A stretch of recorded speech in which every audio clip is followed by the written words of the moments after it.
નમસ્કાર મિત્રો, D farmer ચેનલમાં તમારું સ્વાગત છે। દેશ, દુનિયા અને ગુજરાતના તાજા, મોટા અને સૌથી મહત્વપૂર્ણ સમાચાર જાણીએ તે પહેલા ચેનલમાં નવા હોય તો ચેનલને જરૂરથી સબસ્ક્રાઇબ કરી અને વિડીયોને લાઇક કરી દેજો।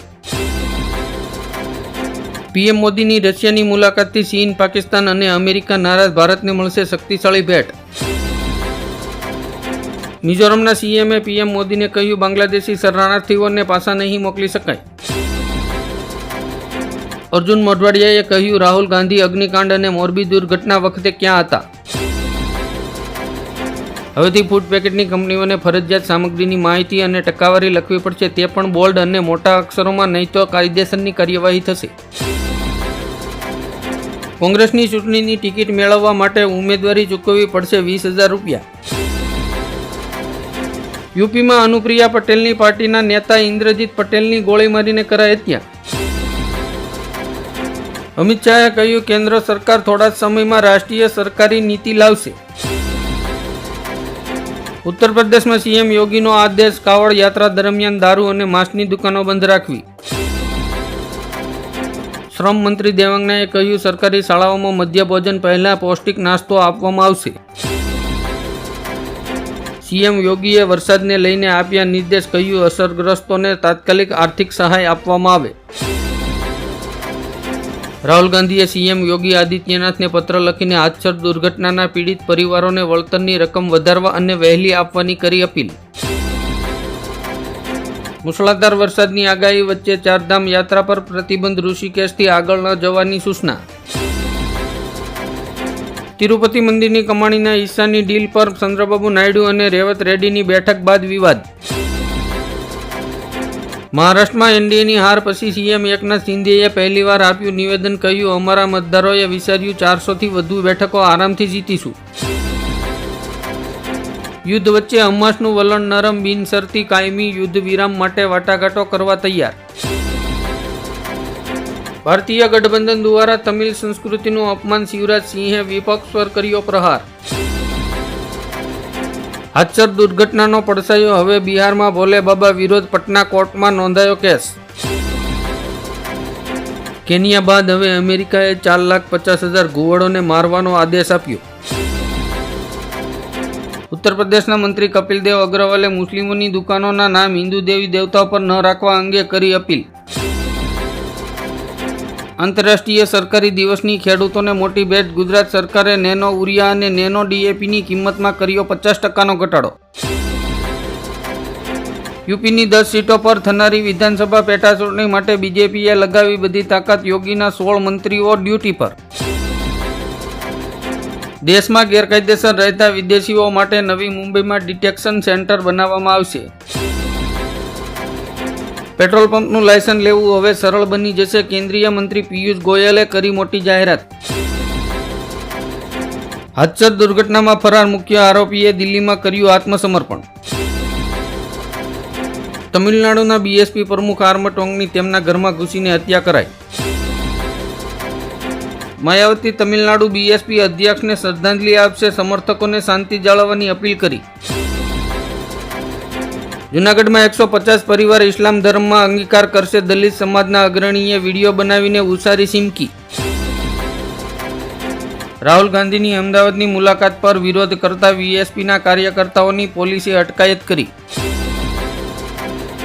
મનીષ સિસોદિયા રાહુલ એવન્યુ કોર્ટમાં થયા હાજર, ન્યાય કસ્ટડી 15 જુલાઈ સુધી લંબાવાઈ। મેડિકલ કોલેજમાં થયેલા ફી વધારાના વિરોધમાં સુરતમાં આમ આદમી પાર્ટીએ કર્યું વિરોધ પ્રદર્શન। ઇન્જેક્શન દ્વારા નશીલી દવાઓ લેતા ત્રિપુરામાં એચઆઈવી સંક્રમણથી 47 વિદ્યાર્થીઓના મોત, 828 પોઝિટિવ કેસ। હાથસરની ઘટના બાદ પ્રથમ વખત ભોલે બાબા મીડિયાની સામે આવ્યા। રાહુલ ગાંધીનો અમદાવાદમાં લલકાર, ભાજપને નફરતથી નહીં પ્રેમથી હરાવીશું। ભારતીય ટીમ માટે મુખ્યમંત્રી શિંદેએ કર્યું મોટું એલાન, મહારાષ્ટ્રના ખેલાડીનું કર્યું સન્માન। પશ્ચિમ બંગાળમાં મહિલાઓ સાથે થતા અત્યાચારના વિરોધમાં જિલ્લા કલેક્ટરને પાઠવ્યું આવેદનપત્ર। અયોધ્યા રામ મંદિરનું સંપૂર્ણ બાંધકામ 2025 સુધીમાં પૂર્ણ થશે, વધુ 25 મૂર્તિઓ સ્થાપિત કરશે। ₹5 ફૂડ પેકેટ બીમારીનું ઘર બહારની ખાણીપીણીથી ચેતી જજો. સમ્રાટ નમકીનના પેકેટમાં સેવ કરતાં વધારે વાંધા. કોરોનાની વેક્સિનની જેમ મોદી અને માંડવિયાએ દેશને નેનો ઉરિયામાં ગેરમાર્ગે દોર્યા. ઘઉંની ઉપજમાં 21.6% અને ચોખામાં 13%નો ઘટાડો. ઋષિ શુકરને હારના સંકેતો બાદ રાજીનામું આપવાની કરી જાહેરાત. પાર્ટીને માત્ર 9 બેઠકો મળી. તેલંગાણામાં કેસીઆરને મોટો ફટકો. પાર્ટીના 6 નેતાઓએ કોંગ્રેસ સાથે હાથ મિલાવ્યા. ભારે વરસાદને કારણે ટમેટાના ભાવમાં વધારો. ₹80 પ્રતિ કિલોએ પહોંચ્યો. પીએમ મોદીને ચંદ્રબાબુ નાયડુએ પકડાવ્યું. આ માંગણીઓનું લિસ્ટ. નાયડુના દબાણની વ્યુતિથિથી એનડીએનું વધ્યું ટેન્શન. દિલ્હીમાં વિધાનસભા ચૂંટણીમાં કોંગ્રેસ આપ સાથે ગઠબંધન નહીં કરે.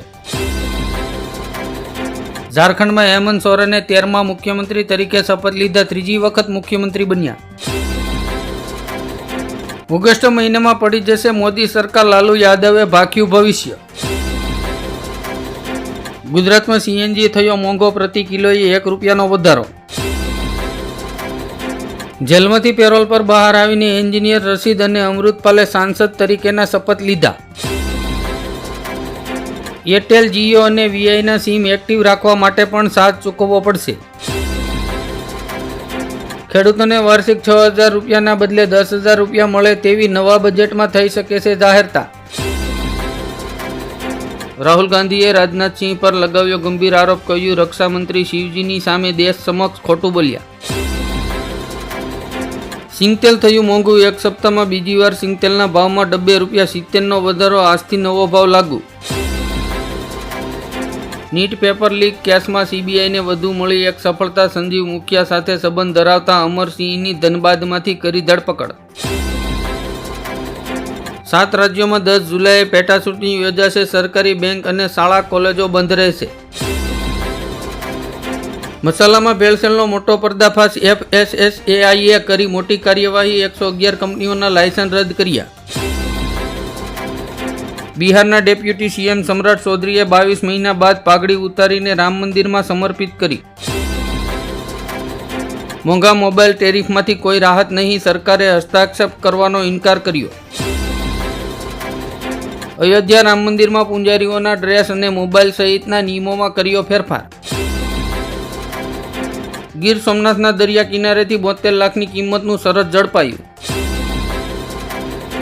આપના એમએલએ શેતરાજ વસાવાને ગુજરાત હાઈકોર્ટની રાહત. નર્મદા ભરૂચ જિલ્લામાં પ્રવેશ પ્રતિબંધથી અપાઈ મુક્તિ. અમેરિકન રાષ્ટ્રપતિની ચૂંટણીમાં બાઇડનનું પત્તું કપાવવાની શક્યતા. ભારતીય મૂળના કમલા હેરિસ બની શકે છે ઉમેદવાર. 300ના સ્ટેમ્પ પર બાહેંધરી આપશે તો અમદાવાદની 150 પ્રી પ્રાઇમરી સ્કૂલોના સીલ ખોલશે. ચીનને બાંગ્લાદેશમાં ભારતની સરહદ નજીક તેલ અને ગેસની શોધ માટે કૂવો ખોદવાની મંજૂરી મળી.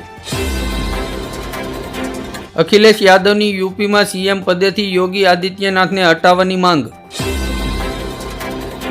નીતિશ સરકાર હાઈકોર્ટના નિર્ણયને પડકારવા સુપ્રીમ કોર્ટ પહોંચી. અનામત 65% કરવાની માંગ કરી.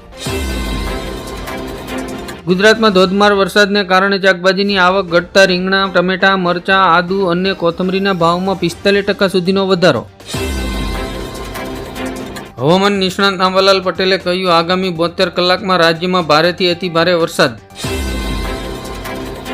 સરકારી કર્મચારીઓ માટે ગુજરાત સરકાર તરફથી મોટો ઝટકો. 15 જુલાઈ સુધીમાં સંપત્તિની સંપૂર્ણ માહિતી જાહેર કરવાનો નિર્દેશ આપ્યો, નહીં તો કડક કાર્યવાહી કરવામાં આવશે. રાહુલ ગાંધીના નિવાસસ્થાનની સુરક્ષા વધારાઈ. હિન્દુ સંગઠનો દ્વારા હુમલાનો ખતરો. સરકારી બસના ભાડામાં છૂટા પૈસાની સમસ્યા દૂર કરવા માટે ભાડું રાઉન્ડ ફિગર કરી દેવાની રજૂઆત કરાઈ.